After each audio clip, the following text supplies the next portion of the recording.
बताइए, ये किस संविधान में है कि कोई यहाँ से कहीं से नहीं लड़ सके।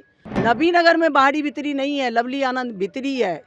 मुख्यमंत्री जी से मिलना पड़े हम अनुमंडल के लिए लगातार उनके पास। वो तो चांद पे भी अभी ज़मीन दिलवा देंगे और उसके बाद मंगल पे भी आपको जो है उड़ान लगवा देंगे। नबीनगर से जदयू के प्रत्याशी चेतन आनंद क्षेत्र भ्रमण कर रहे हैं और ये देखिए पूरा परिवार नबीनगर पहुंच चुका है और हम बातचीत करने की कोशिश करते हैं। क्या माहौल लग रहा है मैडम? बेटे को आशीर्वाद देने के लिए पहुंची हैं, छठ का ये पावन पर्व है, कैसा रिस्पांस है शिवहर से नबीनगर की ओर जब ट्रांसफ़र हुए हैं? देखिए, आप लोग जान रहे हैं कि नबीनगर से हम लोग का पुराना रिश्ता रहा है। मैं 28 साल पहले यहाँ पर विधायक थी, तो ये 2 युग परिवर्तन हो गया है। आज जो है नए पीढ़ी के लोग भी अब जवान हो गए हैं और सभी लोगों का यहाँ पर रुझान है चेतन आनंद के पक्ष में। यहाँ कोई लड़ाई नहीं है। लोगों ने यहाँ पर भी हमारा काम देखा है। मैं उपचुनाव में आई थी, बहुत कम समय मिला था सेवा करने का, लेकिन लोग जान रहे हैं कि किस तरह से हुआ है। और चेतन आनंद वहाँ शिवहर में भी बहुत सारा काम किए हैं, इतना ज़्यादा काम किए हैं जिसका हम अभी ब्यौरा नहीं दे सकते इतना कम समय में। तो हमें विश्वास भरोसा है कि जो अधूरा सपना है हमारा, जो अधूरा काम है शिवहर का, वो सब पूरा चेतन आनंद विधायक के रूप में काम करेंगे। एक आरोप लगाए जा रहे हैं जिनको आपके सामने जो टिकट दिया गया है कि बाहरी भीतरी की एक लड़ाई मानी जा रही है। क्या लग रहा है कि ये पैराशूट की जो बातें कही जा रही हैं विपक्ष की ओर से वो कितना प्रासंगिक है? अब बताइए, ये किस संविधान में है कि कोई यहाँ से कहीं से नहीं लड़ सके। तो आप देखिए ना कितना नेता, हम किसका किसका नाम लें। सब लोग तो इधर से उधर कर रहे हैं। लेकिन मेरा तो ये पूरा मतलब जब हमारा पुराना रिश्ता है, जब मैं यहाँ विधायक रही तो यहाँ तो हमारा घर हो गया जी। जब यहाँ ठप्पा लग गया। वो बाहरी भीतरी तो यहाँ पर है नहीं, दूसरे जगह हो सकता है, वहाँ पर आप सवाल करिए बाहरी भीतरी का। नबीनगर में बाहरी भीतरी नहीं है, लवली आनंद भीतरी है और चेतन आनंद मेरा बेटा है तो भीतरी ही है। मतलब 96 का काम आज भी यहाँ दिख रहा है। 97 में मैं बनी थी, पूरा उपचुनाव था, कम समय मिला था, लेकिन उतने में जो काम हमने किया आज लोग याद कर रहे हैं, हमें बताते हैं कि ये भी काम है। लेकिन आज तो हमारी सरकार है, सुशासन की सरकार, नीचे से ऊपर तक।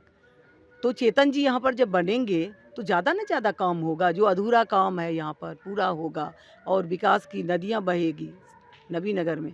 जैसे शिवहर में हुआ वैसे नबीनगर में भी होगा। देखिए, शिवहर के बाद नबीनगर में विकास की नदियां बहेंगी। कहा जाता है कि मां का आशीर्वाद जब मिल जाए तो दुनिया की कोई शक्ति उन्हें हरा नहीं सकती है।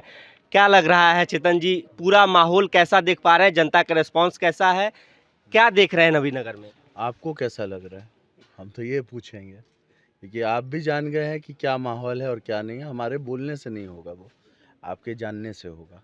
और अभी आप कैमरा लेकर के जगह जगह जाइएगा, फीडबैक लीजिएगा, तब भी आपको पता चल जाएगा।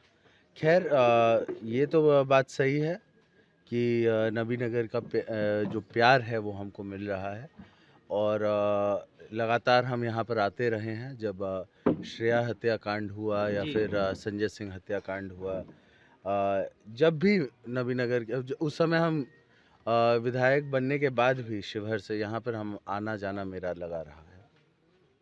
अगर नबीनगर की जनता चेतन आनंद को चुनती है तो पहला 2 काम क्या होता है? यदि आप मंदिर में पहुंचते हैं चुन के, पहला 2 काम नबीनगर के लिए, क्योंकि ये काफ़ी सुदूरवर्ती इलाके के लोग हैं, यहाँ पिछड़ा इलाका माना जा रहा है नबीनगर को। देखिए, सबसे पहला काम तो अनुमंडल का जो है एक मांग है और हमारा प्रयास रहेगा कि जिस तरीके से जिद करके हमने शिवहर में मेडिकल कॉलेज करवा लिया, जबकि शिवहर एक छोटा ज़िला था, उधर मेडिकल कॉलेज का कोई प्लान ही नहीं बना था। और माननीय मुख्यमंत्री जी ने हमें उस समय भी बोला था कि इसको देंगे तो 4 और को देना पड़ेगा। हमने बोला कि छोटे का अधिकार चाचा ज़्यादा होता है। संजोग से पार्टी में आज भी हमको लगता है कैंडिडेट्स जितने भी हैं उनमें से जेडीयू पार्टी में तो हम सबसे यंगेस्ट कैंडिडेट हमको लगता है होंगे, है ना। और छोटे होने के नाते हमारा अधिकार ज़्यादा होगा, तो हम ये ज़रूर बोलेंगे कि इस 1 दिन जाएंगे, 2 दिन जाएंगे, जितनी बार मुख्यमंत्री जी से मिलना पड़े हम अनुमंडल के लिए लगातार उनके पास हैं। आप यंगेस्ट की बात कर रहे हैं, सामने तेजस्वी यादव भी युवाओं की बात कर रहे हैं। क्या लग रहा है बिहार में जो युवाओं की स्थिति है वो सही है, दयनीय है? पलायन का जो मामला है, अभी छठ का पर्व है, देख रहे होंगे किस प्रकार से ट्रेनों में भीड़ है। कैसे इस भीड़ को बिहार में ही रखा जा सकता है आपके नज़रिए से? देखिए, स्वाभाविक रूप से सब लोग युवाओं की बात कर रहे हैं, लेकिन युवाओं के लिए अगर कोई कुछ कर रहा है तो वो जो है आपको नीतीश कुमार जी हैं। इसमें कोई दो राय नहीं है ना। चाहे आज के डेट में फैक्ट्रीज़ के लिए जितनी ज़मीनें ली गई इंडस्ट्रीज़ को सेटअप करने के लिए, वो स्वाभाविक रूप से पलायन रोकने का एक लॉन्ग टर्म प्लान है। और मैं ये मानता हूँ कि जिस बिहार को 2005 से पहले एक गड्ढे में ढकेल दिया गया था, उस गड्ढे को भरते भरते भरते जो है इतना समय लगा, और आगे का अब काम शुरू होने वाला है। और आप अपने घर पे जब बिल्डिंग बनाते हैं तो आप नींव वाला इंजीनियर और दूसरा रखिएगा और ढलाई वाला इंजीनियर दूसरा रखिएगा तो प्रॉब्लम होगा।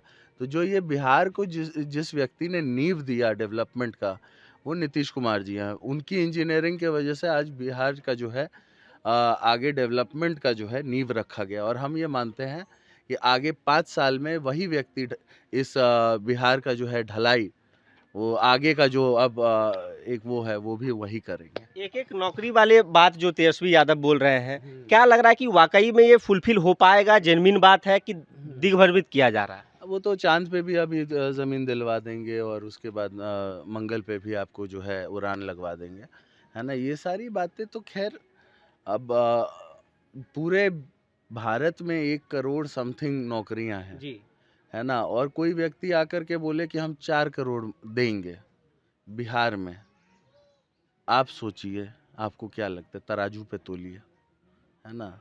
क्या चीज़ पॉसिबल है और क्या इम्पॉसिबल है, उसका जो भेद है आपको समझ में आ जाएगा। अच्छा, दूसरी बात है, जब इधर हो जाए जी।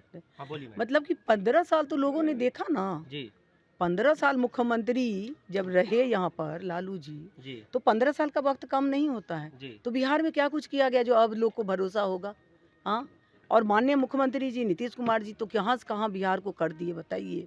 चाहे यहाँ पर है पुल पुलिया हो कि लॉ एंड ऑर्डर हो, कि हर मामले में आज कितना आगे बिहार बना है। और नौजवान की बात आप कर रहे थे, तो अब जो है इस 5 साल में, जैसा कि चेतन आनंद ने कहा जी, कि सारा कुछ हो गया है, अब नौजवानों की ही बारी आ रही है।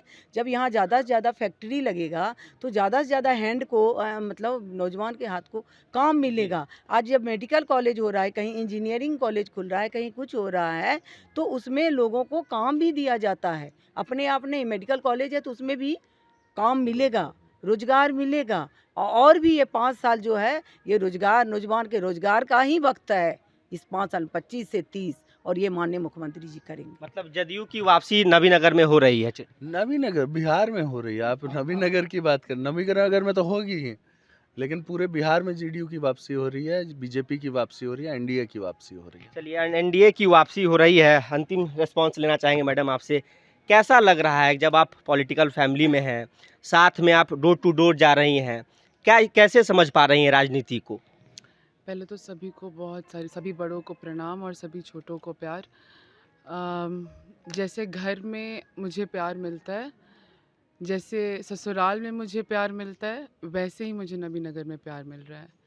शिवहर जैसे मेरी माँ की तरह है, वैसे ही नबीनगर मेरी मौसी की तरह है। और मुझे पाल पोस के मेरी मौसी और नानी ने ही बड़ा किया है, तो मुझे बहुत ज़्यादा प्यार मिल रहा है, मुझे बहुत अच्छा लग रहा है।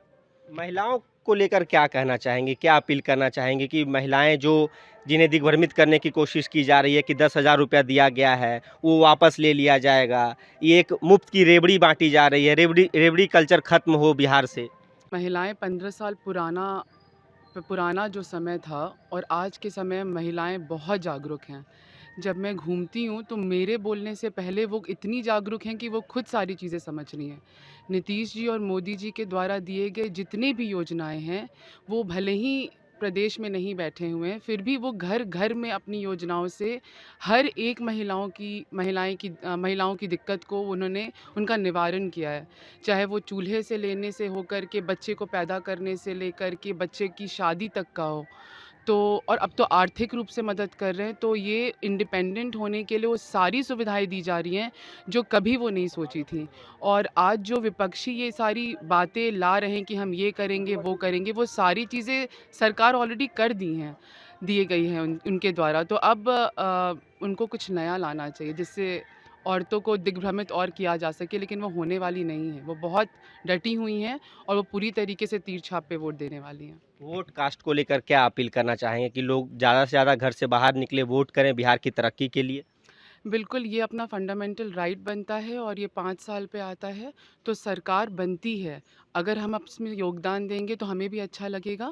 इसलिए हम सबसे रिक्वेस्ट करते हैं कि आप लोग 11 नवंबर को निकलिए और सबके साथ जो लोग बूढ़े हैं उनके लिए घर पे भी आके मतदान हो सकता है, लेकिन जितने भी लोग हैं ग्रुप बनाकर जाइए और जाकर अपना मतदान करिए। चलिए देखिए, जदयू के कद्दावर नेता आनंद मोहन के पुत्र शिवहर से नबीनगर आए हैं और यहाँ विकास की गंगा बहाने की बात की जा रही है। जब 14 नवंबर को लोगों का इंतजार है कि आखिर वो दिन किस प्रकार से लोगों का बीतता है और क्या रिस्पॉन्स यहाँ की जनता चेतन आनंद को देकर लोकतंत्र के मंदिर यानी कि बिहार विधानसभा में भेजती है। फिलहाल इस खबर में इतना ही। अपने सहयोगी सोनू के साथ Saurabh Singh, news bye scope, Nabinagar.